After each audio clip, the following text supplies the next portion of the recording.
Il faut arrêter Paul Kagame et les juger comme Châtelor. Il faut arrêter Hippolyte Kanambe et le juger comme Châtelor. Il faut arrêter Mussolini Museveni. Boya Kotala, chaîne Nabino YouTube, pour s'abonner, ebele, mingi, et pour vous rater la vidéo, Nabiso surtout, cliquer, la cloche, vous allez juste pembeni, il y a bouton, il y a s'abonner. Et vous allez bien vous allez notifier à chaque fois que tu fais vidéo, mon en ligne, ma analyse, ou mekaka Kotala, pour que c'est présenté, que présenter, bino, sujet, mon co, ou vous allez d'actualité, tout fait, mon co. Social par exemple, mais pour les autres, il y a un sujet moko et les préoccupations il y a des Congolais en général, mais que monique tout partager na bino. Mais d'abord, on a une sabino qui na micro, comme d'habitude, mon lobby na bino dilo pour leur offrir bino sujet oyo. Tout kani kolo de la totali, tout salimo comparaison. Par rapport à un modèle moko ya ba pays voisins na biso na tangi na Kombo ya Rwanda, pays où tu vas souvent na ba kakatano, pays où tu estimeras qu'il y a porter malheur na biso, mais parfois porter bonheur. Alors pays où on a totali modèle où ils allaient ko kambama, évidemment la tête nango par un dictateur parce qu'avant depuis 94. Après lui, il y a ancien président Biarimana ou Babomaki, d'ailleurs, avion naïe, Beta Kango missile. Depuis Wana, président Wana Zali en place, au début, Azaki comme président, et après, il a le président Moussou comme marionnette, Bizinou, et puis hier, à qui finalement, Kozaye Moko, première place, Wana petit lélo Azako Konda, Rwanda. Et implication naïe, n'a pas problème, comme la tradition naïe, qu'on a mis combo naïe.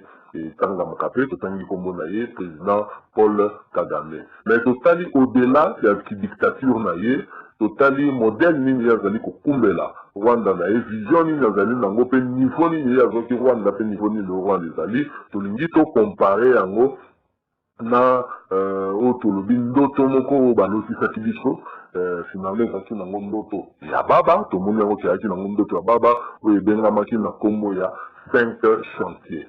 Après, il passe à la révolution de la modernité. Il y a fait des sous ndoto ya baba. Alors, objectif d'une biso de ça pour ça là, analyse oyo, tout ça là analyse oyo pour tout vu leadership yasika.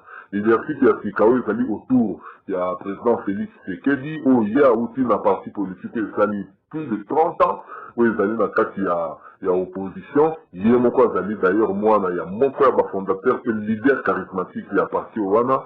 Donc ici c'est slogan où ils ont Kolobama, na parti où Wana où ils allaient pratiquement héritage, tout testament au papa Naya Sikaki, où ils allaient Etienne Tshisekedi d'heureuse de moi, où il y a le peuple d'abord. Alors pour réaliser promesse wana le peuple d'abord esengeli kotika bizaleli ya mabe oyo ezalaki liboso mpe koya na bizaleli ya sika.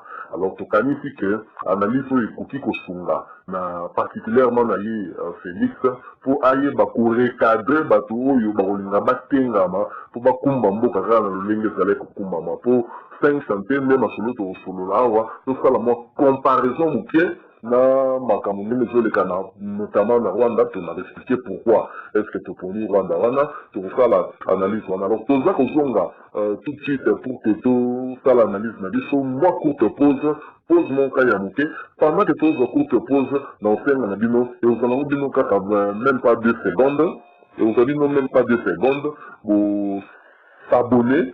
Cliquez sur le bouton s'abonner et puis la cloche est appelée pour attaquer la notification.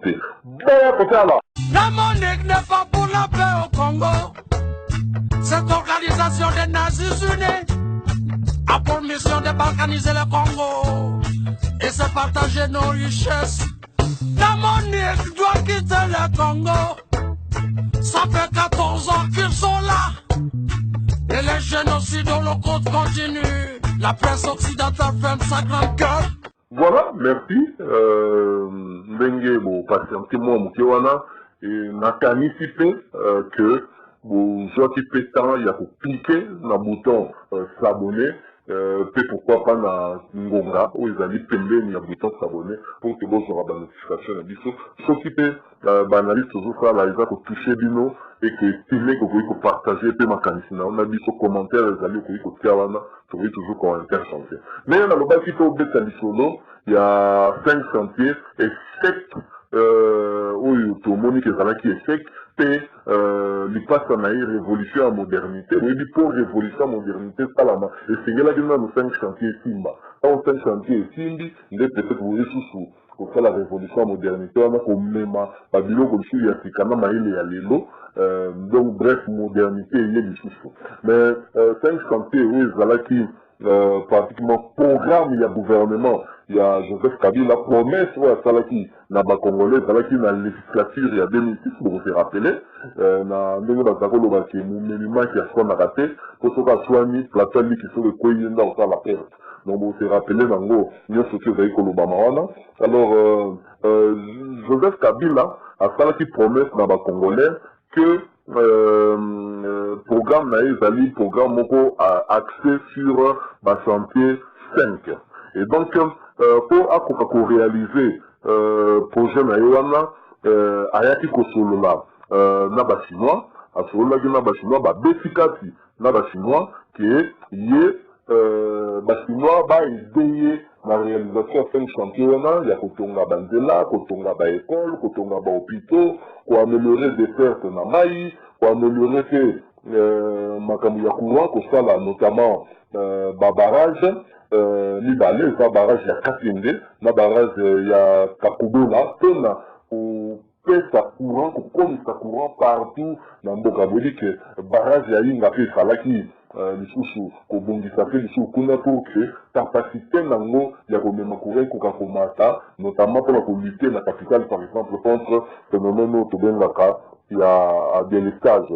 Alors 5 centièmes ezalaki axé sur quand on le dit 5 sur chantier 5 ezalaki liboso nanu na ba infrastructure ezalaki pour englober notamment construction il y a infrastructure donc infrastructure routière construction il y a logement construction voilà, il y a chemin de fer, hein, donc il fallait qu'on fasse notamment Bandela, donc au moins 2400 km de route, il fallait qu'on fasse au moins 2000 km de chemin de fer. Oui, il y a qui favoriser en fait circulation, il y a bien la bango, puis évacuation, il y a bien un courant qui route à l'intérieur, il va au Bima, il va circuler dans la province surtout, et maintenant en tout cas ils sont là, il va diminuer le problème, il y a un Ndala, où ils allaient dans la province surtout. Alors à part chantier infrastructure, tout ça va qui peut dans chantier eau et électricité.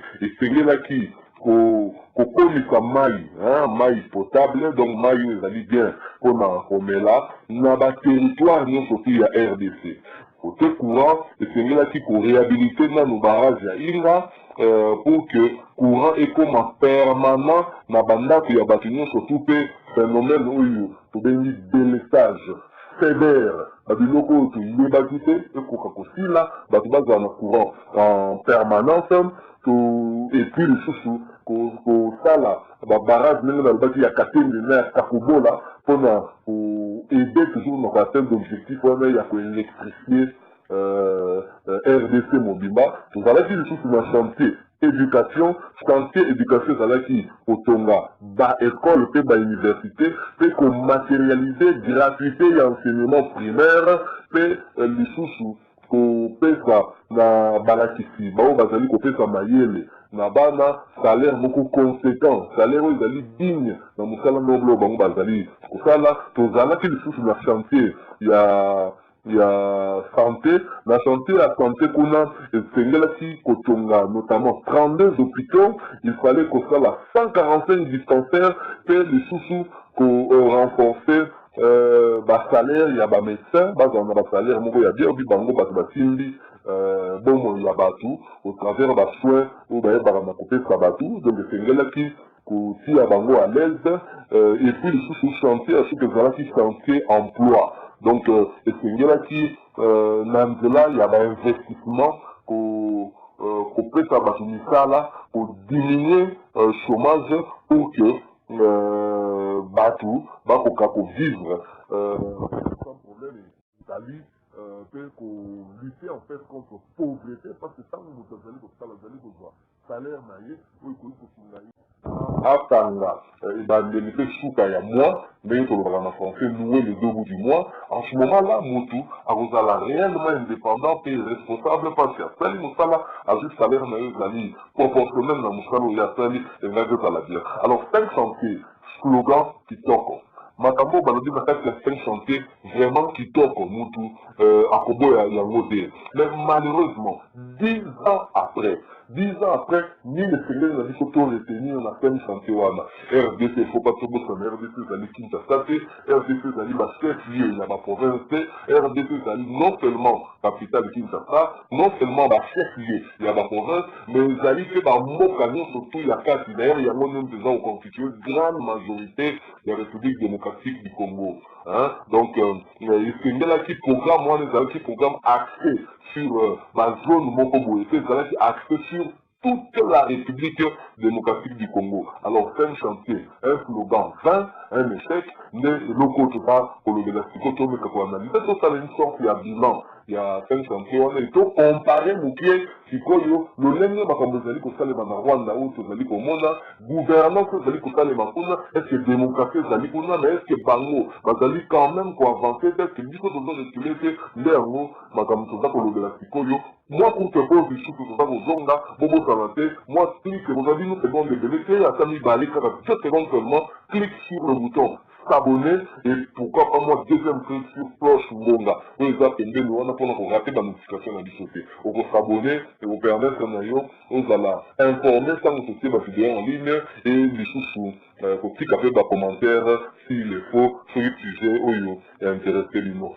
Boya Kotala. Il faut arrêter Louis Michel et les juger comme Châtellon. Il faudrait arrêter Tony Blair et les juger comme Châtellon. Voilà, de retour au Songi, Nene Tolobaki, alors 5 chantiers, Masolé, Bandaki Nini, la élection à 2006, Joseph Kabila Gagnaki, Jean-Pierre Bemba, Joseph Kabila, à la Katibi Lobaki, que RDC et Kozala, s'il y a lobby. Et donc, c'est ce qui a dit que exemple, il y a des pays asiatiques où il y a les dragons et en tout cas, tout surprendre parce que RDC est un développement plus vite que Batou, Baza Kokanisa. Mais, et une qui, Joseph Kabila, dans 2008, a signé contrat, n'a pas chinois, au contrat où il faut prévoir, notamment construction de la République démocratique du Congo. Par bas chinois, je rappelle que le gouvernement chinois fait, mais qui, entreprise privée, Yachine, où le gouvernement qui contrat na bango d'ailleurs ça qui m'a élève vraiment pour se rappeler que pays est belé télématique notamment pays occidentaux et des choses comme institutions de la Banque mondiale et télématique qui a accord wana où ils allaient qui accord mon que ça qui comme on a clarté alors na carte accord wana par ya basine ça la qui par ya basine c'est il y a na bango ba to la vie sur plus de 2400 km ya Angela la route comme sur 2000 km et à chemin de fer donc barail pour que la train et Coca-Cola, il fallait mettre sur 32 hôpitaux, dans le Libye 32 hôpitaux, 145 dispensaires, 2 universités modernes, hein, donc des universités pas informatisées, des universités modernes, etc.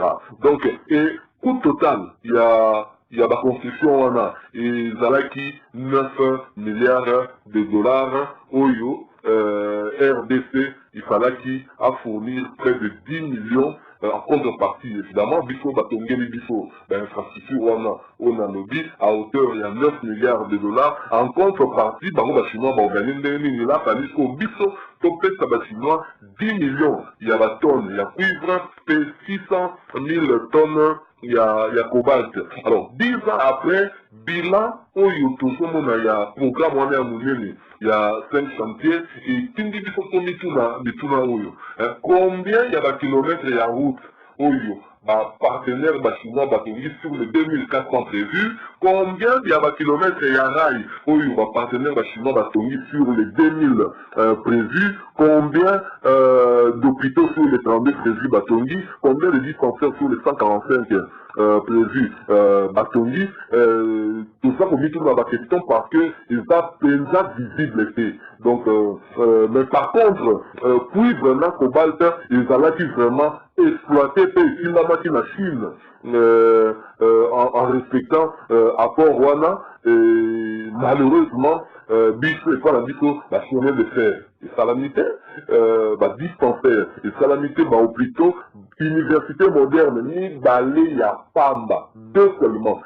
Zalité, il dit que et ton ami Wapi, il s'allie vraiment mawa. Et même dans certaines écoles publiques comme privées, tout ça, au monde a coûté que les élèves vont vendre à même le sol. Donc, l'école est ton amitié. Moi, quand ils allaient dans la forêt équatoriale, tout le monde a vendu, sans compter la forêt de souveraineté, mais alors que 5 chantiers de Salamaki, il faut que l'infrastructure, notamment, l'école, si les autres alliés, l'école, à même le sol, c'est vraiment malheureux. L'école primaire Isiro Dompeka, à quelques kilomètres du territoire d'Ingende. Isiro Dompeka, ce sont 6 salles de classe, 6 enseignants de la première à la 6e année primaire. Les bâtiments sont en produit de la forêt, quoi de plus normal, les bancs également. Mais par souci de voir leurs enfants être éduqués, ces hommes et femmes mettent tout en œuvre. Ah, topesa bana lingala, topesa bango français, kotanga, pe kokoma. Mateo topesa bango, ezalaka pe na yango. Bafandisaka yango, pe balobaka na yango. Atana njila so tunie, balakisa bino nini. Akoyebisa, balakisa biso bongo. Apenza ebele awa ya balumbe, baya kaliso classe te pona mbongo na contribution à 1000 francs. Bosengane kujanga bango yango wana komona ki bana baye ebele te pona bongo. Eloko toza kosenga ka bino bakonzi ya leta ne bosunga biso. Kwa awa toza kokelela, so toza kosala bonde totombola mboka. Yango wana so boyete me ekozala mwa makasi penja. Salaire toza kana yango te, contribution ya malonga te. Yango wana bino bakonzi ya mboka nde bozali pa bosunga biso bana balumbe kutu tane bakoya ba ekola wa makolongulu bakujanga na mbongo ya mukeke bafutela bana ya classe. Yango wana bino bakonzi ya leta bosunga biso ke bana pe ba meka ya balumbe ba meka kutanga. Frais scolaires ou primes d'encouragement ou encore contribution des parents, le montant est presque dérisoire pourvu que les enfants n'étudient pas gratuitement. Les élèves nous payent l'argent de contribution et nous payons les cahiers de préparation par élève. Maintenant, on avait distribué de première à deuxième, ils payent 1000 francs par élève. Mais de troisième à sixième, ils payent 1500 par élève. Mais les parents de cet enfant, ils ne voulaient pas nous payer cet argent. On peut dire que les parents n'ont pas de moyens. Pour une école de cette trempe, les difficultés transparaissent. Le directeur de l'école s'en remet à Kinshasa, mieux aux autorités nationales. Dans mon école, j'ai 6 enseignants, mais pour le financement... courant, qui le lot est luxe. Pour la Congolais, c'est la capitale des autres, la bande de l'Oyo, basant en courant, au Baïdi TVT et Bongo à l'intérieur du pays. Construction, il y a barrage, il y a Katende, il y a Kakobola. Donc voilà, Koutou, l'Iskolo Kaka. Donc, sur le même niveau, il y a l'Iskolo, c'est vraiment malheureux. Mais c'est vrai que la 5 chantiers, tu reconnaître quand même que c'est là qui là-bas. Moi misala mususu oyo et salamaki ya mike tout le monde a dit par exemple réhabilitation disons hôpital ya cinquantenaire oui salamaki na place sur 24 novembre na place Toko Benga Poète hôpital à cinquantenaire mais encore hôpital à cinquantenaire peut-être un jour Tokolo Benango fait est-ce que ils allaient vraiment na profil à la Congolais c'est vraiment malheureux. Alors je pense que Tali na Babiloko et Salamina quelques la réhabilité agrandissement il y a boulevard du 30 en juin, mois agrandissement, il y a 24 novembre, celui totali, peut-être à l'intérieur, normalement, Moka Mchouchou, Tam Chouchou, Nabakolo, ici par exemple, on va mettre un peu d'effort, il y a gouverneur, Zali Kuna, moi, Misale Saleni, celui totali, Namanyema, Nenge Masata pour la Salaki, construction, il y a stade, il y a Maniema, puis il y a la route, Namanyema, mais il fallait qu'on représente ligne. Na RDC Mobimba. Je ne crois pas que la maison représentait plus de 10%. Et c'est malheureux. Donc 5 chantiers, pour que le Bakizali fasse escroquerie, les alliés Lokuta, mais 5 chantiers salami. Ce que ça dit bien, 5 chantiers, et salami nango, mais salami et pas il y a bango moko bakonzi. Donc récit, moi là, quand l'équipe que la vie côté infrastructure, tout le monde qui va contribuer, participer à l'immeuble, tongi, tout le monde a besoin d'immeuble, nous sommes en train nous faisons que c'est immeuble, on peut aller à la base du Pueblo. Donc nous devons nous faisons que c'est immeuble, il y a base du Pueblo. Aujourd'hui, on a mis la photo tonga yango, ce côté du côté ma il est l'électricité, bango, parce la route n'a pas décart unique, basanga à courant, basanga à paiement ici. Donc tout ce côté éducation, il y a bango, bana tout basanga, na bango la photo. Donc awate, celui total il est côté santé. Abel a écouté. Donc, dis-nous que le maman est il faut qu'Abel ait un médicalisé. Attaque au sol du femme. Directement, il y a une photo pour moi. Il y a une photo de l'Oba pour avoir sous sanction, mais si tu as un moment, on a accumulé ta fille. Toi qui dans le pays asiatique. Alors, côté emploi, pour le Bakouchité, pour Bangonde, Bakolo, emploi, sur la salle recommandation à karaté. Vous imaginez, 5 chantiers, où ils allaient pour bien, il y a communauté, bien, bâtiment, surtout, mais 5 chantiers, et profitant d'un groupe Moko Mouké, Bangonde va vivre 5 chantiers. Et donc, ils défendaient Bango totalement. Il y a moi là, celui qui est de l'année qui convient 5 chantiers, pour moi, je me soucie. Bazali qu'on le bat qui bilan ça plutôt positif et sur la vie bien et ça va pourquoi bazar Marie Kassamba peut-être parce qu'il y a télé 50 à vivre 50 à vivre modernité mais dernièrement que vivre du paix mais bazar qu'on a bazar qui qu'on la tangi ça qui bango tout donc tout le monde là il y a pour qu'il défendre que 50 des alliés positifs mais observateur vraiment le commun des Congolais il est où Azali qu'on vivre chaque jour absence il y a courant, absence il y a maille potable, à cause de 5 chantiers Azali escroquerie, Moko Mouné, les alles Kota Mouné. D'ailleurs, là, on a se rappeler que dans les panneaux publicitaires, où il y a des Kabiso, dans les 24 quand même, dans les boulevards. Je crois qu'il y a d'ailleurs même des panneaux, dans les côtés pour expliquer le premier boulevard et comme. Dans les boulevards et comme il est l'eau, vous comprenez déjà qu'il va coûter dans la mode du show. Et là, vraiment, malheureux. Donc, dictature, il y a un autre côté pour expliquer mauvaise gouvernance. Il y a un autre, Torobaki qui est Torobek à l'Isolo. Il y a Rwanda, parce que Rwanda, oh, il y a to atakaka bango mingi o barwandais bazoya kutu koto bazomolisa biso bazoyiba bakoltan mais oyo kagame azosala otonga oyo kagame azotonga na Rwanda baprojet oyo azosala par exemple horizon 2000 autant Rwanda fakoma na niveau boye nini eza empeshe bakondina biso basala yango soki deja ye moyibi na mbongo ya moyibi oyo ali ayibi bakoltan mpona biso akei ateki yango kuna komi soki producteur ya koltan aza kobongisa mboka na ye ebongo biso moko bakolo biloko wana ntango ye ayibi akenda 90% ya bakolta akenda ngo kuna biso ko totenga na 10% yango wana nous sommes dans l'impossibilité ya koconstruire mboka na biso ya kotonga c'est malheureux soki okoti na Rwanda okoti ya parti ya Giteni ozwi bus na yo po kende fi Kigali nayebi te libulu eza na nzela te otambola pena na bus normal libulu eza na nzela te mpe sécurité à l'aise mais biso akokendeka na nzela ya bakongo oyo soki toyoka oyo bacoupeur de route babimaki bakale bino babotoli bamama basaki babotoli bango bambongo insécurité ya modèle wana pourquoi mboka eza lokola eza dirigé te on dirait eza na bakonzi te donc jungle total donc moto ya moto aobima yanke nakoya na ye c'est malheureux Rwanda auti ko-inauguré pas plus tard que le 9 août oyo auti ko-inauguré une salle omnisport il y a capacité, il y a 10 000 places, où il y a aussi inauguré, où il y a Kigali Arena, Mboka Loko la Rwanda, a inauguré ça l'omnisport, mais il faut catastropher le président Félix, heureusement, a aussi pour la carrière de basketteur, mais pour le basketteur, a aussi pour gagner Afro Basket. Oui, ebetamaki na Mali. Donc on a gagné en gros, ils ont la football stand, donc compétition, il y a équipe nationale à basket, mais il y a des joueurs évoluant dans le pays, donc en Afrique. Alors, le groupe a gagné qui en gros, le président Félix Tshisekedi a promettre une salle au Miso. Mon Camerounais, le logo la Bisso, un pays, il y a des sportifs, et c'est là qu'on a la salle au Miso. C'est vraiment malheureux. Merci la présidence Félix Tshisekedi à concrétiser, promettre, on n'a pas que juste là, et ça on nous promet, mais aussi Joseph Kabila. Joseph Kabila, c'est le président qui a le plus gagné des titres dans le domaine sport. Et c'est une commission tout ça qui analyse mon côté sur Johanna ou le Tolobaki, que Joseph Kabila est le chef de l'État congolais qui a gagné le plus de titres. Mais infrastructure mine, Joseph Kabila a quitté les Congolais dans le domaine sport.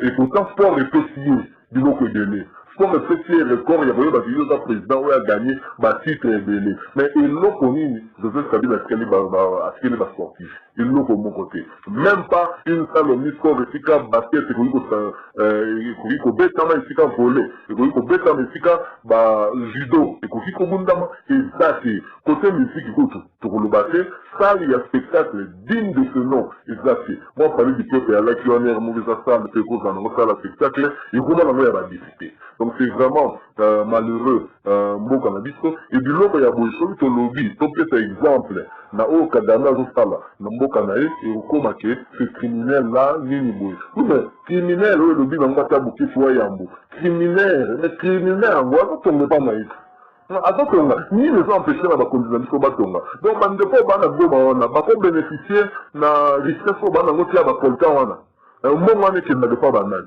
bato batongaka baimmeuble awa susa balarte oyeba te moto akomi ministre lelo tala ye kaka une semaine après donc c'est la folie ba 5 santé epa na bango nde mais na mbongo ya l'état c'est vraiment malheureux wana ezali po éveiller confiance toza na fleuve oyo ezopesa biso mai mais kende kaka na équateur par exemple esika mpe fleuve yango eleka est ce que mai ebimaka na barobinet ya bato dernièrement, Kofi a écrit dans mon coin d'émission, à l'obéli du Cameroun, à quel moment musulman il confie les larmes aussi. À ça qu'on est là. À ça qu'on est tout la souris diamant peiné ou t'as un beau chaos. Parce que modèle à monnaie musulman, ce n'est pas possible. Est-ce que diamant ou t'as un beau chaos? À quel Équateur, Kofi, Mayamisou, à l'Élie. Donc même papa a voté à l'Élie, écoute à sa bonne route macadamisée, égalisée, donc route goudronnée, exactée. Courant exacté. Vous trouvez ça normal? Oh, et pourtant, en 2006, la passion, la Katibat. En 2006, on a dit que c'est une coup qui était là pour tomber sur la bâtiment, ou est-ce que c'est la révolution de la modernité? Bon, il est là, Fatih président, bilan, il y a 10 ans, il y a mandat, c'est ce que je dis, quand je dis à Bandara en 2001. Bilan, il y a 5 chantiers dans la révolution de la modernité des amis. Et ça, on va nous bababer dans la case, 10 ans. Zéro. Et donc, ça fait. Parce que RDC est à une personne.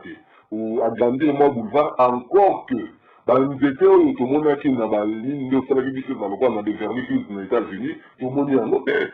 Donc, ça fait nous surtout pour ça, les mêmes là où on a tapé, comme il met les acquis dans la photo. C'est ça aussi, il y a un autre mythe. Ou bien, mon gars, là qui prévu au degré, là, il y a un moyen de sentir aussi la vérité. Du coup, tout le monde est à moi parti. Donc, c'est vraiment malheureux. Et, pour dire exemple, Ebola, et ça pour saisir dans Nord Kivu et dans le tour. Le savant congolais, le héros national congolais, le véritable, le docteur Mouyembe, a quitté ça où le président Félix a fait plus responsabilité, il y a vos joies, équipe, il y a riposte, il y a pour diriger en gros, quand le pays n'a béni, a constaté que rien n'est fait pour énormément de choses qui s'acquittent dans beaucoup de les amis, pour énormément de choses qui la disposition soit mise pour lutter contre la maladie. Mais Bouyokati, Rwanda a vu à Kangi frontière naïe un moment pour empêcher à ce que la maladie est contre la Bangokuna. Mais après Rwanda, il y a des mesures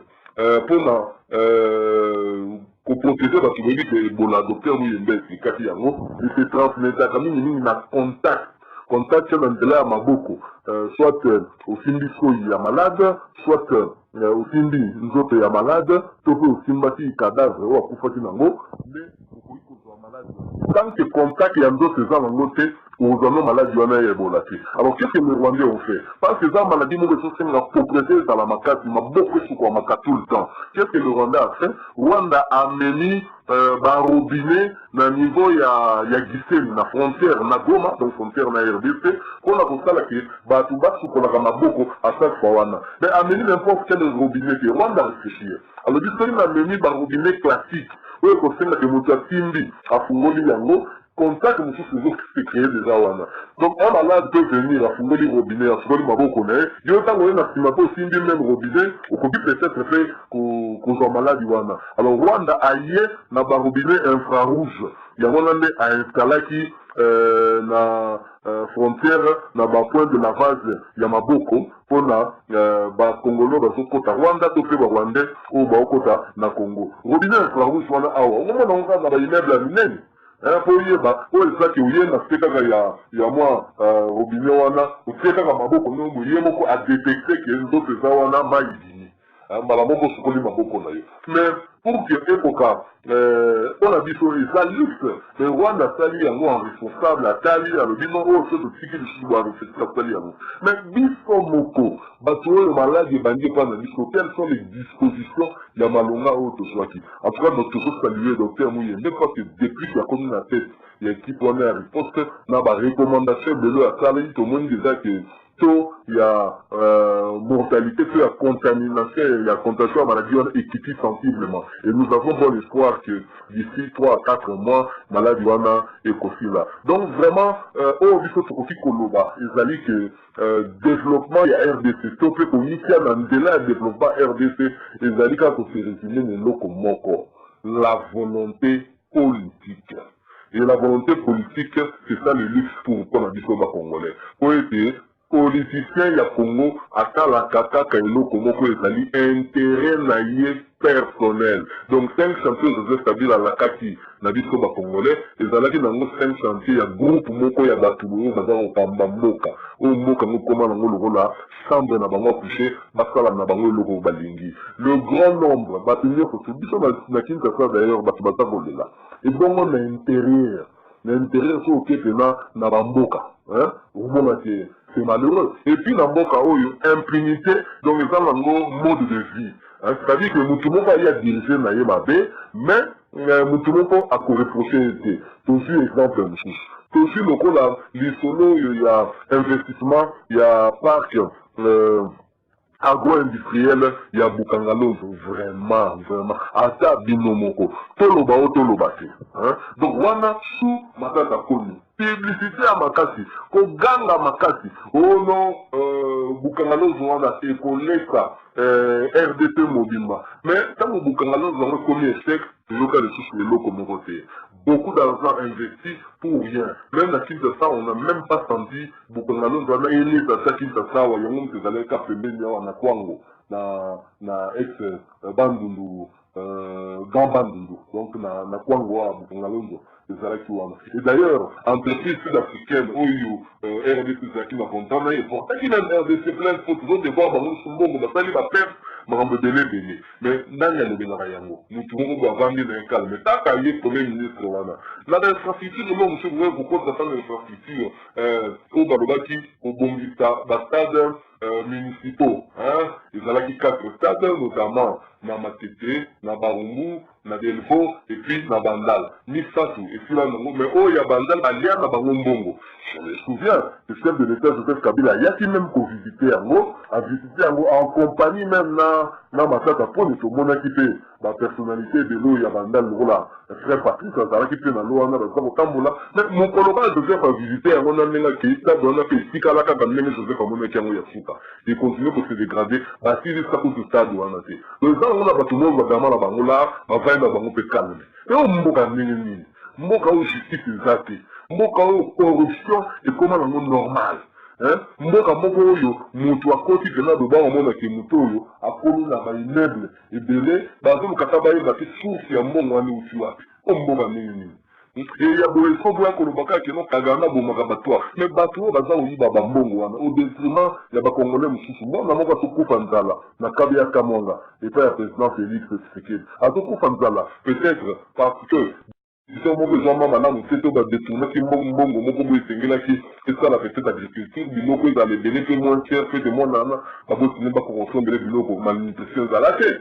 Hein, c'est vraiment malheureux, sans santé, en conclusion, estimé qu'ils a échec, non seulement échec, mais ils allaient escroquerie, mais parce que ils allaient contrat de Joseph Kabila, la population, promesse naïe en 2006, puis à continuer qui a motivé en 2011 avec où a qui commence la révolution en modernité. Ou révolutionner modernité, mais tant que 5 champions de couteau, et ce qu'il y a aussi maté. Alors, c'est que le président Félix Tshisekedi Tengeli naïe, ayeba, kotala, nini salama qui avaye, à Kokakouzoua. Il y a ma béro, il y a mon avis, à Mekakobomisa. Mais malheureusement, non pas le gouvernement est pas pour Bimakalaté à Premier ministre Nkamba, Sylvestre, et qu'on va la constituer en majorité, la Batuka Kobotina Joseph Kabila. Donc, sauf que Félix, c'est que dans ma capacité, n'a pas recadrer pour que vision n'aille pour primer. Et vous allez en tout cas passer, vous continuez à coller la dénestage, vous continuez à coller la absence de courant, absence de maïs, vous continuez à coller la logements sociaux. C'est malheureux. Par exemple, même na tout, parce qu'en parlant des logements sociaux, on s'est rappelé de sous dans les Camboyo. Il y a pour l'inspect, c'est que du cas à ça, les Camboyo Tonga, les logements sociaux avec la maison préfabriquée, il fait ça dans Maluku, et ça a été beaucoup critiqué par rapport à la gestion, il y a une autre Congo, na Maboko, il y a directeur, il y a cabinet chef de l'État qui est Vital Kamere, où il y a quelqu'un qui copie ça, contrat on a une entreprise, mais sans que ezala contrat moko oyo elandaki circuit normal po ete baentreprise mosusu mpe eya kopesa candidature na bango. Donc wana esalemaki de gré à gré, donc l'isolé ebetana entre deux entreprises, donc ça sent encore de la corruption, ça sent de la commission, et c'est vraiment triste. Et que lorsqu'on parle d'un état de droit commence d'abord par son propre cabinet. Hein, il y a un autre chose tout ça vraiment qu'on gagne ça. Donc quand on a ma maison préfabriquée, na Kinshasa, elle allait bien, mais vu qu'à par exemple na Yumbi Awa, et c'est là un petit Bilataki gouverneur avant na Kinshasa, bah tu vas couper. Hein, bitumba ebimi kuna, entre deux bikolo, babundi kuna, banunu bubangi, na batende, batu bakufi bandako etumba, ezala batu bazashuma bandako te bisika olala te, priorité ozala par exemple kuna, ozala este, batu baza okimaka bandako na bango, ba groupes armés za ko détruire bandako ya batu, na bandro misusu, priorité eza quand même na bakote okuna, plutôt que ya koya kosala, pour le besoin stack qu'il y a visibilité. Mais que tout le monde a pas besoin de la chose des moutons.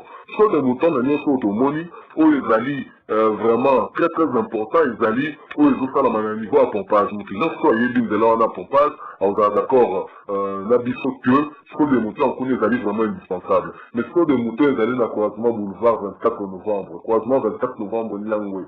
Chose des moutons, ils ont boulevard Lumumba, des bonnes, ils ont un film à mon côté. Et dans le film, quand on va respecter les béco et Angela, Bazan ou Bazawana, Bazala Bazan, Botalika Souté, Babongisela Bango, Basalaire, Nabango, Boy, c'est Basala Moussala Bango correctement. Et ce qui me moutou, Azak au respecter partition naïe, pour moi, la spéculation, et vous en avez plus. Et d'ailleurs, les lots, Nengenzela va réduire en gros par rapport à Mika la chose de mouton, embouteillage, c'est ça là qui est vraiment monstre. Mais le leçon au moment avec embouteillage, c'est ça l'ango, mais c'est ça le sous-bon, c'est parce que d'ailleurs, Félix, c'est que le Moka, c'est ça qui m'a qualifié. Dans la pollution, parce que le Nengeni, il faut beaucoup de la peau pour diminuer mon embouteillage, c'est une question de bon sens, c'est ça qui est question de côté à l'expert. Mais effectivement, les recommandations Félix, c'est que de ça là qui, dans on a souvent l'équipe, on a quand même que, mis tout que ça allait quoi avancer. Donc, avec un peu de volonté, Moka ou le Bongisa, parce que Rwanda, avant la richesse qu'on est à discuter pour Taza ou Yiba Kabablo, on a dit que Taza ou Tonganango, avant ça là, ma projet, il y a mille, la autre voix, ma projet à mille, et donc, pour unité, par exemple, il y a bien. Les gens m'avaient été les lots, même la Rwanda, notre côté, emballage spatial, la Rwanda, le soutien. Donc, il y a la Rwanda, soutien, ils vivent, hein, comment on emballage papier. Donc les petits tous les nakao, quand il faut tout ça la boucher, la salité, ligne de zakaka, na babluka y a pas plastique, on a des sachets, tout ça. Et donc, exemple, à Malabu Kolandangé, le président Félix Yomutu, au voyagé, Mingi, je crois qu'il y a espace, il y a tant comme dans beaucoup de fois, le président congolais qui a le plus voyagé. Je crois que je rappelle voyage, c'est Théaka. Je crois que le voyage, c'est que à pays où il y a Malamu, et pas il y a Bapaya, au même endroit pour que Congo, enfin, et pour qu'on soit développement. Voilà, sujet au biso, au Kanakito, Kabolana, Bino, Leno, on a côté, ça a été, et c'est qu'il y a 5 chantiers, ça a qui volonté, il y a groupe Moko, il y a Batupo, Bango, ça a qui tape en intention, il y a qu'on réaliser, chantier, on a pardon, n'a pas bon, il n'a pas bon, Moko, n'a pas famille, n'a pas bon, et c'est ça vraiment qui est malheureux. Au sein de la présence Félix, pour qu'on rectifie, les Cambouana, et que, il y a eu dans la BOC pour se noter, en 2023, les Congo, Balobaka, pour tout Nangolo. Boya Kotala, Bobo Sanate, clique mon coca en moins de 2 secondes sur le bouton s'abonner. Pembeni, cloche wana, moi clique pour avoir ma notification sur ma prochaine vidéo na biso. C'est ça là qui, Wabino Molobeli, Dilo, la présentation, la société Dino, très bonne journée ou soirée, ça dépend d'ailleurs mini. Pour la biso et la prochaine vidéo. Boya Kotala, au revoir.